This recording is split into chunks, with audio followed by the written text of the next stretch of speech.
انتہائی عقیدت و محبت کے ساتھ اپنے پیارے نبی حضرت مکی مدنی محمد عربی صلی اللہ علیہ وسلم کی رحمت النور والی بارگاہ میں ایک آواز ہو کر اپنے غلامی کا ثبوت پیش کرتے ہوئے محبت و جانثاری کے ساتھ پڑھیں الصلاۃ والسلام علیک یا رسول اللہ وعلی آلک واصحابک یا حبیب اللہ الصلاۃ والسلام علیک یا نبی اللہ وعلی آلک واصحابک یا نور اللہ صلی اللہ تعالی علیہ وسلم نویت سنت الاعتکاف۔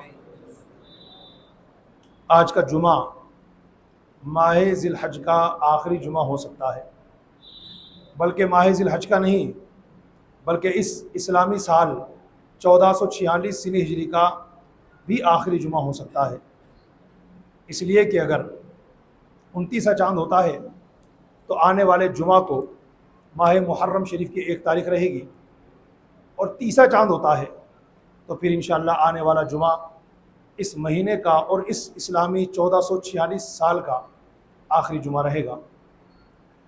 آج ایک نئے ٹاپک کے ساتھ آپ کی خدمت میں آنا ہوا ہے۔ قرآن مقدس کے 10ویں پارے کی سورۃ التوبہ ہے اور اس کی آیت نمبر 62 کا حصہ ہے واللہ ورسولہ احق ان یرضوہ ان کانوا مؤمنین۔ اگر یہ لوگ ایمان والے ہیں تو انہیں جان لینا چاہیے کہ اللہ اور اس کے رسول کی رضا سب سے بڑی چیز ہے۔ اللہ اور اس کے رسول ہی اس بات کے حقدار ہیں کہ ان کو راضی کیا جائے۔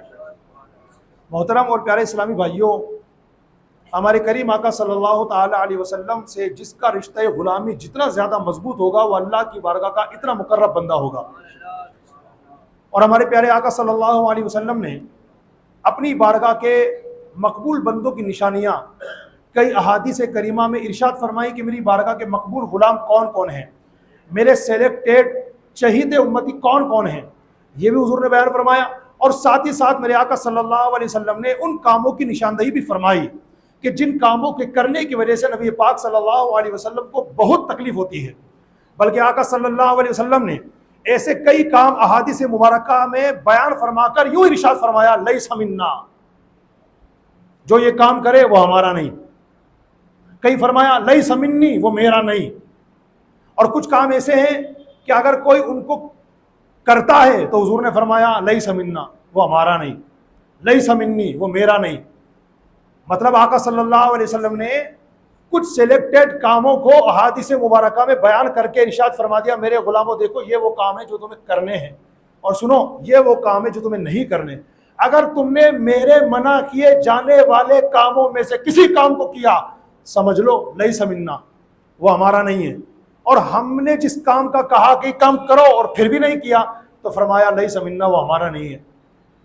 اس طرح کی کئی حدیثیں ہیں، میں آپ کو انشاءاللہ آج ان سلیکٹڈ حدیثوں میں سے کچھ حدیثیں ہی سنا پاؤں گا۔ ظاہر سی بات ہے میری مجبوری، آپ حضرات ہر جمعہ کو جانتے ہیں کہ حدیثیں تو بہت ساری ہیں جن میں میرے آقا علیہ الصلوۃ والسلام نے ان امتیوں سے لا تعلقی کا اظہار فرمایا، ان امتیوں سے منہ پھیر لیا، ان امتیوں سے میرے آقا صلی اللہ علیہ وسلم نے بیزاری کا اظہار فرما لیا کہ جو یہ کام کریں جس سے حضور نے منع فرمایا، اور وہ کام نہ کرے جس کو حضور علیہ الصلوۃ والسلام نے کرنے کا حکم ارشاد فرمایا۔ کئی حدیثیں ہیں ایسی، لیکن ان میں سے میں اپنے وقت کی کمزوری کو دیکھتے ہوئے 3 سے 4 حدیثیں انشاءاللہ اس طریقے بیان کروں گا۔ سنن ابو داؤد کی ایک حدیث پاک ہے، نمبر یاد رکھیے گا 5237۔ ایک واقعہ پہلے میں آپ کے سامنے بیان کر دوں، اس کے بعد انشاءاللہ ان حدیثوں کی مختصر سی لسٹ بیان کروں گا کہ جن میں ہمارے کریم آقا صلی اللہ علیہ وسلم نے یہ فرمایا ہے کہ وہ ہمارا نہیں ہے، وہ ہمارا امتی نہیں ہے، ہم اس سے بیزار ہیں، ہم اس سے ناراض ہیں۔ ایک واقعہ سنیے پہلے۔ صحابی رسول حضرت انس بن مالک رضی اللہ تعالی عنہ روایت کرتے ہیں کہ ایک مرتبہ اللہ کے پیارے رسول مقبول بی بی آمنہ کے گلشن کے مہکتے پھول صلی اللہ علیہ وسلم کہیں سے گزر رہے تھے۔ گزرتے ہوئے کریم آقا صلی اللہ علیہ وسلم کی نظر ایک اونچی عمارت پر پڑی، بڑا عالیشان گھر تھا، اونچی عمارت۔ تو حضور نے اس کو دیکھا تو آقا علیہ الصلوۃ والسلام کو ناگوار گزرا، لیکن حضور نے اپنی ناراضی کا اظہار نہیں فرمایا، آگے تشریف لے گئے۔ بلکہ حضور علیہ السلام نے فرمایا یہ کیا ہے؟ صحابہ کرام جو ساتھ میں تھے ان سے فرمایا یہ کیا ہے؟ تو صحابہ کرام نے اس کی حضور یہ فلاں صحابی رضی اللہ تعالی عنہ کی عمارت ہے، ہمارے آقا علیہ السلام نے کو ناگوار گزرا مگر اس کا اظہار نہیں فرمایا، آگے تشریف لے گئے۔ وہ صحابی جن کی وہ عمارت تھی وہ حضور صلی اللہ علیہ وسلم کی بارگاہ میں حاضر ہوئے اور سلام عرض کیا، السلام علیکم ورحمۃ اللہ وبرکاتہ یا رسول اللہ۔ ہمارے حضور نے ان سے منہ پھیر لیا، وہ تڑپ گئے، انہوں نے دوبارہ سلام عرض کیا، حضور نے منہ پھیر لیا، ان کی تڑپ اور بڑھ گئی۔ تیسری بار انہوں نے پھر سلام کیا، ہمارے آقا صلی اللہ علیہ وسلم نے رخ انور پھیر لیا۔ جب کئی بار ایسا ہوا تو وہ تڑپ گئے اور صحابہ کرام سے پوچھا بھی بات کیا ہے؟ ایسا لگتا ہے کہ میرے دل کے چین نانا حسنین صلی اللہ علیہ وسلم اس سے ناراض ہے، حضور کی ناراضگی کی وجہ بتاؤ مجھے۔ تو صحابہ کرام نے بتایا کہ کچھ دنوں پہلے آقا کریم صلی اللہ علیہ وسلم تمہاری عمارت کے پاس سے گزرے تھے تو دیکھ کر کے ناگواری محسوس ہوئی، ہم نے جو نوٹ کیا کہ آقا علیہ الصلوۃ والسلام کو برا لگا، اسی کی تکلیف ہے کہ تم نے تمہارا عالیشان مکان دیکھا حضور نے تو حضور کو برا لگ گیا۔ اتنا سننا تھا، وہ صحابی فوراً اٹھے، اپنے گھر گئے اور فوراً جاتی اپنا پورا مکان جو اتنا بڑا، اتنی بڑی عمارت تھی، اتنی بڑی بلڈنگ تھی، اس کو زمین بوس کر دیا، زمین کے برابر کر دیا۔ اب کچھ دنوں کے بعد نبی آخر الزمان صلی اللہ علیہ وسلم کا اسی جگہ سے گزر ہوا تو وہ عمارت نظر نہیں آئی، تو ہمارے حضور نے صحابہ کرام سے پوچھا، فرمایا کہ وہ عمارت نظر نہیں آئی، کہاں ہے؟ تو انہوں نے کیا رسول اللہ، اس صحابی رضی اللہ تعالیٰ عنہ نے آپ کی ناراضی کے خوف سے اس کو زمین کے برابر کر دیا، اس کو گرا دیا۔ تو حضور علیہ السلام نے کیا فرمایا سنو، میرے آقا فرماتے ہر عمارت اس کے مالک کے لیے وبال ہے، البتہ جو ضرورتاً بنائی گئی ہو۔ حدیث کمپلیٹ ہو گئی آپ کے سامنے۔ اب سماعت فرمائیں، ہم جو مکان بناتے ہیں دو طرح سے ہوتے ہیں، ہماری دو مقصد ہوتے ہیں، دو ٹارگیٹ ہوتے ہیں، دو غرض ہوتی ہے۔ نمبر 1 دنیاوی غرض، نمبر 2 دینی غرض۔ دینی غرض کا مطلب ہم نے مسجد بنائی، ہم نے مدرسہ بنایا، دینی تعلیم کو فروغ دینے کے لیے ہم نے کوئی عمارت بنائی تو وہ تو ثواب کا کام ہے۔ اور جو دنیاوی غرض سے بناتے ہیں، رہنے کے لیے مکان بنایا تو یہ بالکل جائز ہے۔ پھر آقا علیہ الصلوۃ والسلام نے اس بڑی عمارت سے کیوں ناراضگی کا اظہار فرمایا؟ کیوں میرے آقا علیہ الصلوۃ والسلام کو ان کی بڑی عمارت بری لگی؟ تو اس حوالے سے مشہور مفسر قرآن حضرت علامہ حکیم الامت مفتی احمد یار خان نعیمی رحمۃ اللہ تعالی علیہ اس حدیث کے تحت لکھتے ہیں کہ وہ مکان جو ضرورت کی وجہ سے نہ بنایا گیا ہو بلکہ دکھاوے کے لیے بنایا گیا ہو۔ بڑا مکان کیوں بنایا؟ تکبر کے لیے، فخر کے لیے، غرور کے لیے، اپنے دوسرے مسلمانوں پر اپنی بڑائی جتانے کے لیے، نمائش کے لیے، دکھاوے کے لیے۔ تو فرمایا یہ آخرت کا وبال ہے۔ بلا ضرورت جو بڑا مکان اس لیے بنایا جائے لوگوں کو دکھانے کے لیے، نمائش کے لیے، تکبر کے لیے، تو تکبر تو ویسے بھی حرام ہے۔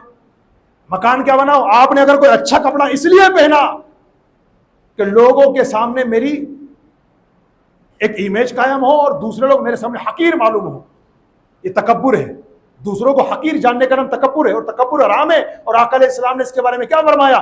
جس کے دل میں رائی کے دانے کے برابر تکبر ہوگا لا يدخل الجنہ، وہ جنت میں داخل نہیں ہوگا۔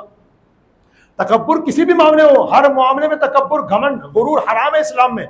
تو جس نے اپنا بڑا مکان بلا ضرورت، حالانکہ گھر میں اتنے ممبر نہیں ہیں، اوپر کی 2-3 فلور خالی پڑے رہتے ہیں، کیوں بنایا؟ اپنا نام کرنے کے لیے، نمائش کرنے کے لیے، دکھاوا کرنے کے لیے۔ اگر یہ نیت بندے کی شامل ہے تو مفتی صاحب مرآت المناجی میں فرماتے ہیں کہ یہ بری نیت ہے۔ اور آقا علیہ الصلوۃ والسلام نے جو ناراضی کا اظہار فرمایا وہ اسی وجہ سے فرمایا کہ بلا ضرورت مکان بڑا بنایا گیا، صرف دکھاوے کے لیے، صرف نمائش کے لیے۔ اگر ضرورت کی وجہ سے بنایا گیا کہ گھر کے ممبر زیادہ ہے، ظاہر سی بات ہے ایک فلور میں ایک بھائی رہے گا اپنی فیملی کے ساتھ، تو دوسری فلور میں دوسرا بھائی رہے گا اپنی فیملی کے ساتھ، تو تیسرے میں تیسرا بھائی رہے گا اپنی فیملی کے ساتھ، تو یہ ضرورت ہے، اس میں کوئی دقت والی بات نہیں ہے۔ لیکن بلا ضرورت جو صرف دکھاوے کے لیے بڑے مکان بنائے جاتے ہیں، آقا علیہ الصلوۃ والسلام کا دل ٹوٹتا ہے۔ اور صحابی رضی اللہ تعالیٰ عنہ کا جذبہ غلامی دیکھیے آپ، انہوں نے یہ نہیں سوچا ہمارے آقا کس لیے ناراض ہوئے، بڑی عمارت کی وجہ سے، تو ایک کام کرتا ہوں اوپر کے 1-2 فلور کم کر دیتا ہوں، اتنا زیادہ میرا پیسہ اس میں خرچ ہوا ہے، وہ سب ویسٹ جائے گا اگر میں اس کو گرا دوں گا۔ نہیں، انہوں نے کیا سوچا؟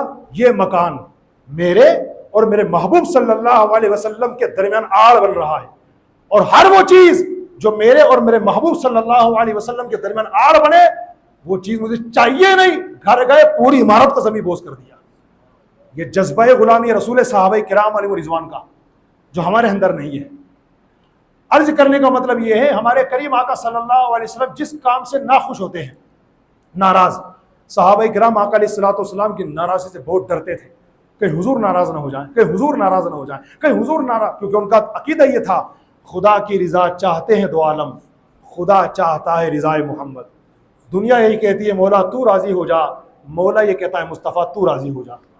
قرآن پاک کی 30ویں پارے کی سورہ الضحیٰ میں اللہ نے اعلان بھی تو فرمایا نا، محبوب سے فرمایا وَلَسَوْفَ يُعْطِيكَ رَبُّكَ فَتَرْضَىٰ، محبوب ان قریب ہم تمہیں اتنا دیں گے، اتنا دیں گے، اتنا دیں گے کہ آپ راضی ہو جائیں گے۔ اللہ اپنے محبوب سے کتنا پیار کرتا ہے، اور اپنے میرے پیارے محبوب صلی اللہ علیہ وسلم اپنی امت سے کتنا پیار فرماتے ہیں۔ جب یہ آیت نازل ہوئی اور اللہ نے فرمایا میرے محبوب ہم آپ کو اتنا دے دیں گے، اتنا دے دیں گے کہ آپ راضی ہو جائیں گے، تو حضور نے عرض کی مولا میں اس وقت تک راضی نہیں ہوں گا جب تک کہ اپنے ایک ایک امتی کو بخشوا کر جنت میں داخل نہیں کر دوں گا۔ اب آپ توجہ فرمائیں، کئی کام ایسے ہیں جو ہمیں نہیں کرنے چاہیے کیونکہ حضور کا دل ٹوٹتا ہے، اور کئی کام ایسے ہیں جو ہمیں کرنے چاہیے مگر نہیں کرتے، ہمیں کرنے چاہیے اور نہیں کرتے ہم۔ بڑی لسٹ ہے ان کی، میں انشاءاللہ نمبر وائز آپ کے سامنے چند حدیثیں بیان کرتا ہوں ان کی، کہ جن کے حوالے سے آقا علیہ السلام نے یہ لفظ ارشاد فرمایا لیس منا، وہ ہمارا نہیں ہے۔ جس کام کے کرنے کو حضور نے حکم دیا اور بندہ نہیں کرتا، فرمایا وہ ہمارا نہیں ہے، ہمارا غلام نہیں ہے، ہمارا اس سے اور اس کا ہم سے کوئی تعلق نہیں ہے، اس طرح کی بات ہے۔ نمبر 1 بخاری شریف کی حدیث ہے، فرمایا فمن رغب عن سنتی فلیس منی، میرے حضور نے فرمایا جس نے میری سنت سے روح گردانی کی تو وہ میری امت سے نہیں ہے، وہ میرا پیارا نہیں ہے، وہ میرا مقبول نہیں ہے، وہ میرا پسندیدہ نہیں ہے۔ کس کے بارے میں فرمایا؟ جس نے میری سنت سے روح گردانی کی، جس نے میری سنت سے منہ پھیرا۔ اب سنت سے منہ پھیرنے کا مطلب کیا ہے؟ تو مفتی احمد رخن نعیمی رحمۃ اللہ تعالیٰ علیہ اس کے حوالے سے بھی فرماتے اس کے 2 معنی ہیں۔ نمبر 1، اگر کوئی، غور سے سنیے گا، اگر کوئی مسلمان ہونے کے باوجود سنت سے اس لیے منہ پھیرتا ہے اس کو سنت اچھی نہیں لگتی، کہیے معاذ اللہ۔ اگر کوئی مسلمان ہونے کے باوجود سنت رسول اللہ سے اس لیے منہ پھیرتا ہے کہ اسے سنت اچھی نہیں لگتی، فرماتے فقط کفر و خرج عن الاسلام، یہ تو اسلام سے نکل گیا، یہ تو مسلمان ہی نہیں رہا، اس لیے کہ اس کو اپنے کریم آقا رحمت والے مصطفیٰ صلی اللہ علیہ وسلم کے طریقے اچھے نہیں لگ رہے معاذ اللہ، تو کیا اچھا لگے گا؟ اس لیے سنت سے اس لیے روگردانی کی، فخرج عن الاسلام، تو یہ بندہ مسلمان رہا ہی نہیں۔ دوسرا معنی، جس نے سنت سے روگردانی کی، یہ بندہ سنت کی عظمت سمجھتا ہے، سنت کو بیسٹ مانتا ہے، سنت کو اپنی جان تصور کرتا ہے لیکن عمل نہیں کرتا، تو فرمایا یہ اگرچہ اسلام سے نہیں نکلا ہے مسلمان ماشاءاللہ، لیکن کریم آقا صلی اللہ علیہ وسلم اس سے بھی بیزار ہے۔ حضور اس سے لا تعلقی کا اظہار فرماتے ہیں، میرے آقا فرماتے ہیں اس سے فلیس منی، یہ میرا غلام نہیں ہے۔ کس کے بارے میں فرمایا؟ جس نے حضور کی سنت پر عمل نہیں کیا۔ امام ذہبی رحمۃ اللہ علیہ ایک بہت بڑے امام گزرے ہیں، وہ فرماتے کہ علامہ ہبۃ اللہ تبری رحمۃ اللہ تعالی علیہ نے جب انتقال کر لیا تو حضرت علی بن حسین رحمۃ اللہ علیہ نے ان کو خواب میں دیکھ کر پوچھا ما سنعت اے ما فعل اللہ بک، حضرت کیسے خیریت سے ہیں آپ، اللہ نے آپ کے ساتھ کیا معاملہ فرمایا؟ تو علامہ ہبۃ اللہ تبری رحمۃ اللہ علیہ نے فرمایا اللہ نے میری بخشش کر دی، اللہ نے میری مغفرت کر دی۔ تو امام علی بن حسین رحمۃ اللہ علیہ نے پوچھا حضرت کس وجہ سے مغفرت ہو گئی؟ فرمایا سنت پر عمل کرنے کی وجہ سے، سنت پر عمل کرنے کی وجہ سے۔ جنت میں سبھی جانا چاہتے ہیں، یہ آپ کے سامنے غریب حاضر ہے، یہ بھی جنت میں جانے کی دعائیں کر رہا ہے، اس کے سامنے بڑے لوگ حاضر ہیں، آپ بھی جنت میں جانے کی تمنا کر رہے ہیں۔ بلکہ میں یہ کہتا ہوں دنیا کا وزٹ کر لیجئے اور ہر مسلمان سے اس کی دل کی اچھا پوچھیے کہاں جانا چاہتے ہو، دو ہی راستے ہیں، جنت کی طرف یا جہنم کی طرف، آپ بتائیے۔ تو ہر مسلمان دل سے آواز نکال کے کہے گا میں تو جنت میں جانا چاہتا ہوں۔ تو سنو، ایک تو جنت میں جانا یہ بڑی خوش نصیبی، ایک حضور کے ساتھ جانا یہ بڑی خوش نصیبی، اس کو یوں سمجھ لیجئے، ایک ہے جنت میں رہنا یہ خوش نصیبی، اور ایک حضور کے ساتھ رہنا یہ بڑی خوش نصیبی، اتنی بڑی خوش نصیبی کہ ہر خوش نصیبی اس خوش نصیبی پر ناز کرتی ہے۔ اور میرے آقا علیہ السلام نے کیا فرمایا تھا اپنی سنت پر عمل کرنے والوں کے حوالے سے؟ وہ جب جنت میں جائیں گے تو جنت میں خود نہیں رہیں گے بلکہ فرمایا میرے ساتھ رہیں گے۔ نوٹ کر لیجیے، میرے آقا نے فرمایا من احب سنتی فقد احبنی، ومن احبنی کان معی فی الجنہ، حضور فرماتے ہیں جس نے میری سنت سے محبت کی اس نے مجھ سے محبت کی، اور جس نے مجھ سے محبت کی وہ میرے ساتھ جنت میں رہے گا۔ اب کوئی کہا امام صاحب سنت سے کس کو محبت نہیں، مجھے بھی محبت ہے، تو اس حدیث کا یہ مطلب مت نکالیے کہ صرف سنت سے محبت کرتے رہو اور دور سے دیکھتے رہو سنت سنت سنت، آئی لو سنت، آئی لو سنت، آئی لائک سنت، دور سے نہیں، قریب آؤ، تھیوری نہیں، پریکٹیکل ہونا چاہیے۔ یعنی اس وقت آپ کا یہ دعویٰ دلیل مانا جائے گا جب آپ سنت پر عمل کرنے والے ہوں گے۔ آقا علیہ الصلوۃ والسلام کی بے شمار سنتیں ہیں، سلام کرنے کی سنت، مسواک کرنے کی سنت، گفتگو کرنے کی سنت، مصافحہ کرنے کی سنت، چلنے کی سنت، بیٹھنے کی سنت، مسجد میں داخل ہونے کی سنت، مسجد سے نکلنے کی سنت، گھر میں آنے جانے کی سنت، فیملی کے ساتھ ویوہار کرنے کی، ان سے حسن سلوک کرنے کی سنت، ماں باپ کے ساتھ حسن سلوک کرنا ہے اس کی سنت، اور آقا علیہ الصلوۃ والسلام کی بے شمار سنتیں، کھانا کھانے کی سنت، پانی پینے کی سنت۔ دیکھو بھائی، ہماری بہت بڑی کمزوری یہ ہے کہ سب سے پہلے ہم سنت کے بارے میں نالج رکھتے ہی نہیں ہیں۔ سنت کیا ہے ہم نالج رکھتے ہی نہیں، کہ حضور کی سنتیں کیا کیا ہیں پتہ ہی نہیں ہے نا، پتہ ہی نہیں ہے۔ اور وہ ہمارے بھائی بھی غور سے سنیں جن کو پتا ہے کہ ہاں یہ بھی سنت ہے، یہ بھی سنت ہے، یہ بھی سنت ہے، مگر سستی کی وجہ سے چھوڑ دیتے ہیں۔ اللہ مجھے بھی توفیق دے عمل کرنے کی، اور آپ کو بھی توفیق دے۔ ایک بار پھر میں حدیث پاک آپ کو کوٹ کر کے سنا رہا ہوں، میرے آقا نے فرمایا، بخاری شریف کی حدیث ہے، فمن رغب عن سنتی فلیس منی، جس نے میری سنت سے منہ پھیرا، جس نے میری سنت سے روگردانی کی، وہ میرا نہیں ہے۔ ہم صرف سنت چھوڑ کے ہم سنت کے اگر چھوڑ دیتے ہیں، ایک حدیث میں باقاعدہ یہ بھی موجود ہے کہ جس نے میری سنت کو ترک کیا اسے میری شفاعت نہیں ملے گی۔ یہ مضمون ہے حدیث پاک کا۔ اب ذرا میں بھی غور کروں، آپ بھی، ہم کتنی سنتوں پر عمل کر رہے ہیں آج؟ کسی کے سامنے مت کیجیے، یہ تو دنیا ہے، دنیا تو یہ کہے گی یار انہوں نے میرے سامنے وضو کیا، مسواک تو کی نہیں، یہ مسواک ہی نہیں کرتا بندہ۔ اچھا، کیا آپ کو پتا بندہ مسواک نہیں کرتا؟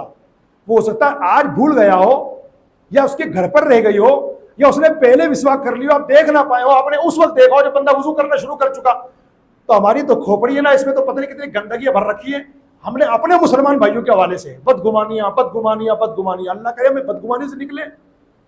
اس وجہ سے بھی ہمارے اندر تکبر آ جاتا ہے، یہ تو کچھ بھی نہیں ہے، یہ نہیں کرتا، میں کرتا ہوں۔ جس بندے نے نفل نہیں پڑھے آج ظہر کی نماز میں یا جمعہ کی نماز میں جو آخر میں 2 نفل ہوتی ہیں وہ کسی نے نہیں پڑھی، ہم نے دیکھ لیا، دعا کر کے نکل گیا، دیکھ کیسا ناڑی ہے، نماز پڑھنے آیا پوری نماز بھی نہیں پڑھی، میرے کو دیکھو پوری پڑھتا ہوں۔ بھائی جان، سب سے پہلی بات یہ ہے کہ آپ کو شریعت نے رائٹ دیا ہے کہ آپ اس پہ آبجیکشن کریں۔ اگر اس نے نفل نہیں پڑھی، نمبر 1 اس کا میٹر ہے، آپ کا تو نہیں ہے۔ دوسرا، شریعت نے خود اس کو اجازت دی ہے کہ اگر نفل چھوڑ دے تو بھی 1% گناہ نہیں ہے۔ آپ پڑھ رہے ہیں کیا؟ ہاں میں تو پڑھتا ہوں، تو پڑھتے رہو چپ چاپ۔ اور اگر آپ کو برا لگ رہا ہے کہ یار تو نفل پڑھتا ہی نہیں ہے، یار نفل پڑھتا نہیں ہے، تو یہ گندگی اپنے دل میں پالنے کے بجائے اس بھائی سے پیار محبت سے اکیلے میں مل لو، سلام کر لو، مصافحہ کر لو، معانقہ کر لو، گلے مل لو، 2 میٹھے بول کے اس سے کہہ دو کہ بھائی جان میں دیکھتا ہوں کہ آپ نفل نہیں پڑھتے ہو، نفل پڑھے بغیر نکل جاتے ہو، خیریت تو ہے یار؟ میرا تھوڑا سا میرا دل ایسا کمزور ہے، مجھے پریشانی رہتی ہے اس تعلق سے، تو یار میرا دماغ تھوڑا نا اب واش کر دو، صاف کر دو میرے دل میں جو گندگی بھر رہی ہے اس تعلق سے۔ تو وہ کہے گا بھائی یہ کیا گندگی پال رکھی بھائی، میں الحمدللہ گھر جا کے نفل پڑھتا ہوں۔ تو کہنے کا مطلب یہ ہے کہ ہمارے اندر جو بڑک پن پیدا ہو جاتا ہے نا، تکبر، گھمنڈ پیدا ہو جاتا ہے، یہ اس وجہ سے بھی ہوتا ہے کہ ہم سامنے والوں کی نیکیاں دیکھتے ہیں۔ سکسیسفل اور لائف ٹائم سکون میں رہنا چاہتے ہو تو ہمارے بزرگوں نے بڑی اچھی بات بتائی ہے، فرمایا دنیاوی معاملے میں اپنے سے پیچھے والے کو دیکھو، اور دینی معاملے میں آگے والے کو دیکھو، اور ان معاملات کے اندر جن میں پڑے ہوئے ہیں اللہ کے واسطے سے بچیے۔ تو یہ حدیث پاک یاد کر لیں، حضور نے فرمایا جس نے میری سنت سے روگردانی کی وہ مجھ سے نہیں ہے، وہ میرا نہیں۔ اب دیکھو میں آپ کو ایک بات اور بتاؤں، اس کے بعد دوسری حدیث کوٹ کروں گا انشاءاللہ مسلم شریف کی۔ ایک بات سنیں، ہمیں چونکہ علم نہیں ہے نا، سنت کیا ہے سنت کیا نہیں، یہ پتہ ہی نہیں ہمیں، واقعی میں معافی چاہ کے کہہ رہا ہوں، ہمیں پتہ ہی نہیں ہے کہ حضور کی سنتیں کیا کیا ہیں، کیا کیا نہیں ہے۔ یہ مثال میں پہلے بھی دے چکا ہوں، پھر بھی دے رہا ہوں۔ چلو، امام صاحب ممبر پہ چڑھے، کیا کیا کیا کیا کرنے جا رہے ہیں؟ خطبہ پڑھنے، جمعے کا، عید کا، بقرعید کا وغیرہ وغیرہ۔ امام صاحب چڑھے تو ہم نے ان کا پیر دیکھا، کون سا پیر گیا اوپر؟ سیدھا، ہاں امام صاحب سنت پر عمل کرتے ہیں ماشاء اللہ. امام صاحب نے خطبہ پڑھ کے اترے نا تو بھی سیدھا قدمی رکھ دیا, آنکھیں پھٹ رہی ہیں اور دل میں ہلچل مچ رہی ہے. کیوں؟ امام صاحب کو علم ہی نہیں ہے سنت کا. گئے تو سیدھا پیر رکھا تھا نا, آنا چاہیے تو الٹا پیر رکھنا چاہیے تھا, سیدھا کیوں رکھا؟ یہ تو سنت کے خلاف ہو گیا. اس بیچارے جاہل بھائی کو یہی پتہ نہیں ہے کہ سنت یہ ہے جب ممبر پر چڑھے خطبہ دینے کے لیے امام تو بھی سیدھا پیر رکھے, اور جب اترنے لگے تو بھی پہلے سیدھا پیر اتارے. دیکھو سنو, مسجد میں جب انٹر ہوتے ہیں نا سنت یہ کہ سیدھا پیر رکھا جائے, جب نکلے مسجد سے باہر تو الٹا پیر رکھا جائے. لیکن جب مسجد میں آ گئے اور صف میں پیر رکھ رہے ہیں, جیسے ایک صفائی پھر دوسری صفائی پھر تیسری صف, جو صفیں بچھی ہوئی ہے نا, اسلام کا قانون یہ, آقا علیہ السلام کی سنت ہے, ہر صف پر جب آپ پیر رکھیں تو کوشش کریں کہ پہلا پیر آپ کا صف پر سیدھا جائے. میری بات سمجھ رہے ہیں؟ جیسے اس صف پر میں نے پیر رکھا تو سیدھا پیر جائے, دوسری صف پر سیدھا پیر جائے, تیسری صف پر آتے ہوئے بھی اور جاتے ہوئے بھی, یہ بھی حضور کی سنت ہے. لیکن ہمیں نہیں پتا, اسی وجہ سے اگر کوئی آتے ہوئے سیدھا پیر رکھتا آ رہا ہے اور جاتے ہوئے بھی سیدھا پیر رکھ رہا ہے تو اس سے خامخواہ دشمنی مول لے رہے دل میں. کیا آتا جاتا ہے اس کو جاہل کہیں کا.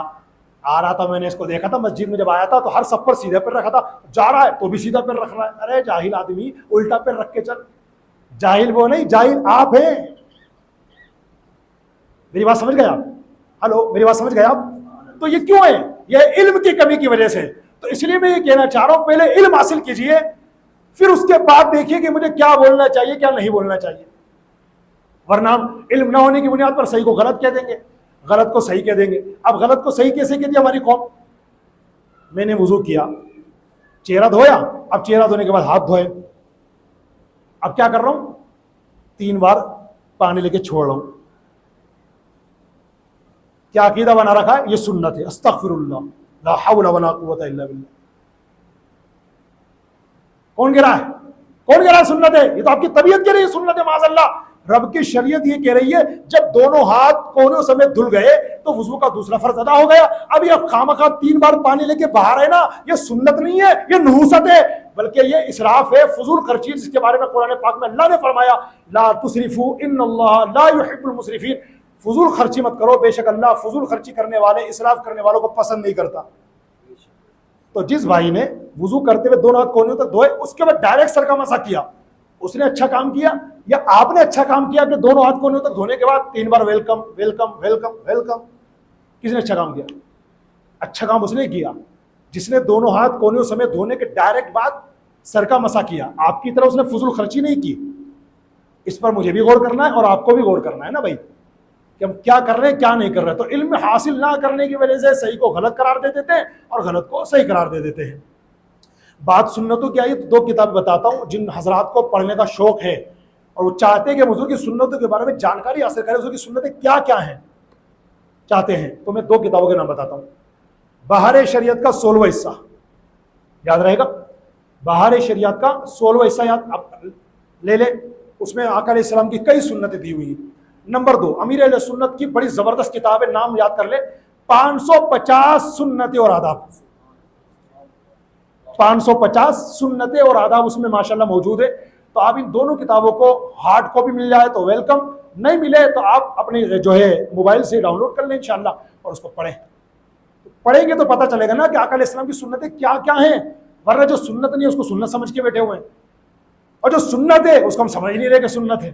تو پلیز اس کو مضبوطی کے ساتھ تھامیے. میرے آقا نے فرمایا من تمسک بسنتی دخل الجنہ, جس نے میری سنت کو مضبوطی سے تھام لیا وہ جنت میں داخل ہوگا. اس لیے سنتوں پر عمل کیجیے. اب دیکھو یہ سال جا رہا ہے, 1446 ہجری والا سال جا رہا ہے. اب کچھ دنوں میں چلا جائے گا, 1 ہفتے میں اب آئے گا نیا سال. تو اللہ کرے کہ ہم آج سے ہی حضور کی سنتوں پر ایسے عمل کرنے والے بن جائیں کہ یہ سال جب گزرے تو الحمدللہ ہماری سنتوں پر عمل کی عادت ڈل چکی ہو, اور جب نیا سال آئے تو ماشاءاللہ ہم لوگ سنتوں پر عمل کرنے والے بن چکے ہوں. اللہ کرے ایسا ہو جائے. یہ میں نے آپ کو ایک حدیث سنائی ہے. ابھی دوسری حدیث سنیے. سرکار نے کس کے بارے میں فرمایا کہ وہ میرا نہیں ہے؟ مسلم شریف کی حدیث ہے. حضور نے فرمایا من غشنا فلیس منا, جو دھوکہ دے وہ ہمارا نہیں ہے. آج ہمارے بازاروں میں, مارکیٹ میں, دکانوں میں, مکانوں میں, آفیسز میں فیکٹریوں میں, کمپنیوں میں. اللہ اللہ اللہ, کیا بھونچال آیا ہوا ہے صاحب, دھوکوں کا بھونچال. کتنے دھوکے دیتے ہم لوگ, کتنے دھوکے دیتے. اللہ حفاظت فرمائے. 2 ٹکے کے پیسے کمانے کے لیے ہم دھوکہ دے دیتے ہیں. کئی مثالیں اس کی دھوکہ دینے کی. ایک مثال میں آپ کو دوں, کم تولتے ہم. سامنے والے نے 1 کلو کوئی چیز مانگی, وزن پورا برابر نہیں تھا 1 کلو کا, اس سے پہلے ہم نے پکڑا دیا, اس میں کچھ نہ کچھ گرام کم تھے. پتہ ہے کیا یہ حرام ہے, جہنم میں لے جانے والا کام ہے, کیونکہ ناپ توڑ میں کمی کرنا یہ کبیرہ گناہوں میں سے ہے, کبیرہ گناہوں میں سے. تو ہمارے یہاں ہے باقاعدہ اس امت میں. آپ دیکھیں دھوکہ دینے کی اور بھی صورت ہے, ان میں ایک یہ بھی ہے ناپ تول میں کمی کرنا. ایک بار کیا ہوا, کچھ حاجیوں کا قافلہ تھا, حج کے سفر میں تھا, تو وہ حضرت عبداللہ بن عباس رضی اللہ تعالیٰ عنہ کی بارگاہ میں آیا اور کہا حضرت بڑی دردناک خبر ہے, ہم اس کا سولوشن لینے کے لیے آئے ہیں, آپ ذرا حل بتائیے کیا کیا جائے. فرمایا بتاؤ کیا بات ہے. کہ حضرت ہم قافلے کے ساتھ حج کرنے کے لیے مکہ آ رہے تھے, راستے میں ہمارے ایک عزیز کا انتقال ہو گیا. اب چونکہ وہاں انتقال ہوا تو اب آگے لے جانا بیکار تھا, لہٰذا ہم نے اس کے لیے وہیں پر غسل کا, کفن کا, نماز جنازہ کا اور تدفین کا انتظام کیا. سارے مراحل طے کرنے کے بعد جب ہم نے اس کے لیے قبر کھودی, قبر تیار ہو گئی, جب اسے دفن کرنے کے لیے قبر کے پاس لائے تو قبر کے اندر 40 50 60 سانپ آ گئے. 40 50 60 سانپ آ گئے. ہم نے استغفر اللہ پڑھا, جیسے تیسے قبر کو بند کیا, دوسری قبر کھودی, قبر تیار ہو گئی. اس مرحوم عزیز کو ہم دفن کرنے کے لیے جیسے ہی قبر کے پاس آئے, اس میں 70 80 سانپ آ کے کھڑے ہو گئے. ہماری گھگی بند گئی. ہم انا للہ و انا الیہ راجعون پڑھنے لگے, اللہ اللہ کرنے لگے, استغفر اللہ پڑھنے لگے, توبہ کرنے لگے. جیسے تیسے اس کو بند کیا, بہت دور جا کر ہم نے تیسری قبر کھودی. جب میت کو قریب لائے, اس میں اس سے بھی زیادہ سانپ موجود تھے. ہم سے رہا نہ گیا, کرے تو کیا کریں. حضرت آپ سے مسئلہ معلوم کرنے کے لیے آئے ہیں, آپ بتائیے کرے تو کیا کریں. کس سے پوچھا جا رہا ہے؟ حضرت عبداللہ بن عباس رضی اللہ تعالیٰ, جلیل القدر صحابی ہیں آپ. حضرت آپ بتائیے کرے تو کیا کریں. حضرت عبداللہ بن عباس رضی اللہ تعالیٰ عنہ نے تھوڑی دیر کے لیے سر جھکایا, سر اٹھا کے کہا انا للہ و انا الیہ راجعون. جاؤ اور اسی سانپوں سے بھری ہوئی قبر میں اس کو دفن کر دو. اگر تم اس کے لیے پوری دنیا کی زمین میں کھود ڈالو گے, کوئی قبر تمہیں ایسی نظر آئے گی نہیں جس میں سانپ نہ ہوں گے. اور جتنی دیر کرو گے, جتنی زیادہ قبریں کھودتے جاؤ گے, ہر قبر میں پہلی والی قبر سے زیادہ سانپ بھرے ہوئے ہوں گے. جاؤ. لوگ رونے لگے, حضرت اتنا بڑا عذاب آیا کیسے, بتائیے کچھ. تو آپ نے پھر سر جھکایا اور اٹھا کے کہا کہ اللہ کی طرف سے مجھے اشارہ یہ ملا ہے کہ یہ بندہ جس کا انتقال ہوا ہے نا, اس کے اندر ایک گناہ کی گندی عادت تھی. وہ کیا تھی؟ ناپ تول میں کمی کرتا تھا, کاٹا صحیح نہیں رکھتا تھا, ناپ تول میں کچھ نہ کچھ کمی کرتا تھا. اور یہ بھول سے نہیں کرتا تھا, جان بوجھ کر کرتا تھا اور بے احتیاطی کرتا تھا, جس کی بنیاد پر سامنے والا اس سے جو چیز لینا چاہتا تھا جس وزن میں, اس وزن میں اس کو پوری نہیں جاتی تھی. وہ کہتا تھا مجھے مثال کے طور پر 1 کلو دینا, تو 1 کلو پوری تولتا ہی نہیں تھا. اس سے لو بھیا جاؤ. اس گناہ کی پاداش میں اس کے ساتھ یہ حشر ہوا ہے. اب تم اگر پوری دنیا کی زمین میں کھود ڈالو گے اس کے لیے, کئی بھی ایسی زمین تم کو ملے گی نہیں جو قبر سے خالی, قبر جو سانپوں سے خالی ہو. جاؤ اور کسی سانپ بھری ہوئی قبر کے اندر اس کو دفن کر دو, یہی اس کا حل ہے, ورنہ اس کا کوئی حل ہی نہیں. دیکھا آپ نے دھوکہ دینے والے, مرنے کے بعد کیا حشر ہوتا ہے ان کا. تو 2 ٹکے کے سکے کمانے کے لیے ایسا مت کرو, ایسا فراڈ اور دھوکہ مت دو اپنی قوم کو. اس سے باز رہیے, اور جس نے اب تک کر لیا اللہ سے توبہ کرے. اور ایک بات اور سن لیجئے, پتا ہے کہ میں نے اس کے ساتھ کیا تھا, پتا ہے اگر میں نے اس کے ساتھ کیا تھا تو اس کو سب کے سامنے نہیں, اکیلے میں بلا کے معافی مانگ لو, جو کمی تو اس کو دے دو یا اس سے معاف کرا لو, تب تو ہم عذاب سے بچ سکتے ہیں انشاءاللہ. اور اگر چلے یار اب جو ہوا وہ ہوا, اب آگے دیکھ لوں گا. بھائی صاحب اگر صرف اللہ کا حق ہوتا نا تو آپ ایسے کہہ سکتے تھے میں نے سچی توبہ کر لی, آگے سے دھیان رکھوں گا. یہ اللہ کا حق ہونے کے ساتھ ساتھ اللہ کے بندے کا حق بھی ہے, اور اللہ کا بنایا ہوا قانون ہے. جب تک بندہ معاف نہیں کرے گا اللہ معاف نہیں کرے گا. اس بات کو دھیان رکھیں. اس لیے میرا مشورہ بتاؤں آپ کو, ایک چھوٹا سا مشورہ قبول کر لیجئے. ہم کہیں پر کوئی چیز لینے جائیں, جیسے مثال ہم کیلے لینے گئے, بھائی صاحب 1 کلو کیلے تولنا. تو مشورہ ہے میرا چھوٹا سا, گناہ سے بچنے کے لیے, آپ بھی بچے وہ بھی بچے. کیا اس سے پوچھا بھائی کیلے کیا بھاؤ دے رہا ہو؟ اس نے کہا 40 روپے کلو. اچھا بھائی 40 روپے کے دے دو. میری بات اگر آپ سمجھ رہے ہو تو 1 کلو دے دو, نہیں بھائی 40 روپے کے دے دو. اب اگر مان لیجئے اس نے 40 روپے جو 1 کلو اس نے بتایا تھا, اگر 1 کلو میں کم بھی ہو گیا تو اب بچنے کی صورت میں بن سکتی ہے, کیونکہ آپ نے کیا ڈیمانڈ کی ہے, 40 روپے کے دے دو. اب آپ کو 40 روپے کے دے رہا ہے. میری بات سمجھ رہے کہ نہیں سمجھ رہے آپ؟ بھائی 1 کلو دینا, اب اس کو 1 کلو پورا ہی دینا ضروری ہے, اگر وہ کمی کرے گا بڑے عذاب میں گرفتار ہوگا. یہ ایک میں نے چھوٹی سی صورت بتائیے کہ اس کو گناہ سے بچانا چاہیں اور خود بھی اگر اس طرح بچنا چاہیں تو. میں نے بتایا تھا نا لسٹ کافی لمبی ہے ان لوگوں کی جن کے بارے میں حضور نے فرمایا وہ ہم میں سے نہیں, وہ ہم میں سے نہیں, وہ ہم میں سے نہیں. ایک اور سن لیجیے, ٹائم تو خیر جا رہا ہے, ایک اور سن لیجیے. ماشاءاللہ بارش بھی ہو رہی ہے, کہیے سبحان اللہ. ایک درود شریف پڑھاؤں, بارش کے وقت پڑھنے کا ہے. ویسے تو بارش نہ ہو تب بھی پڑھ سکتے ہیں, لیکن بارش میں اسپیشلی پڑھنے کا ہے. بزرگوں نے کہا ہے کہ اس درود شریف کو اگر بارش میں پڑھ لیا جائے تو بارش میں جتنے قطرے ان کی تعداد کے برابر اللہ اس درود پڑھنے والے کو نیکیوں سے نوازے گا. ذرا پڑھیے گا گنبد خضر کا تصور کر کے. بسم اللہ الرحمن الرحیم. اللہم صلی علی سیدنا و مولانا محمد بعدد قطرات الامطار. اس کا ترجمہ بھی ہے, اے اللہ ہمارے آقا کریم صلی اللہ علیہ وسلم پر اتنے درود نازل فرما جتنے بارش کے قطرے ہیں. ایک آخری حدیث اور سن لیجئے. آقا علیہ السلام نے ایک حدیث میں یہ فرمایا کہ جو مرد عورتوں سے مشابہت کریں اور جو عورتیں مردوں سے مشابہت کریں وہ ہم میں سے نہیں. یاد رکھنا مسلمانوں, یہ گناہ کبیرہ ہے کہ مرد عورت کی سٹائل اپنائے, عورت مرد کی سٹائل اپنائے. اور بدقسمتی سے آج ہم جس دور میں جی رہے ہیں اس دور میں یہ بہت عام ہو چکا ہے.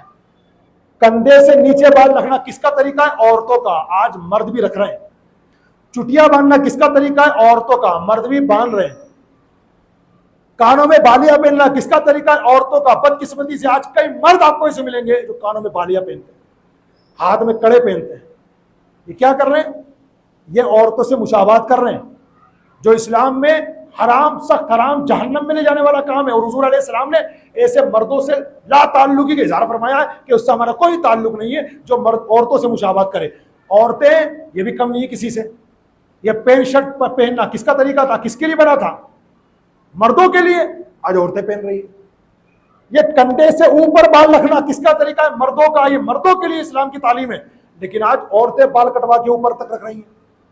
میرے بھائیوں یاد رکھنا, مرد اپنے بال اتنے بڑھائے کہ کندھوں سے نیچے آ جائیں یہ بھی حرام, اور عورت اپنے بال اتنے کٹوائے کہ کندھوں سے اوپر آ جائیں یہ بھی حرام. کپڑے مرد کی طرح عورت پہن رہی ہے, جوتے چپل مرد کی طرح عورتیں پہن رہی ہیں. ایک حدیث سن لیجئے, حضور نے فرمایا 3 شخص ایسے ہیں جو کبھی جنت میں نہیں جائیں گے. 3 شخص ایسے جو کبھی جنت میں نہیں جائیں گے. فرمایا نمبر 1 دیوس, نمبر 2 مردانی وضع بنانے والی عورت, نمبر 3 شراب کا عادی.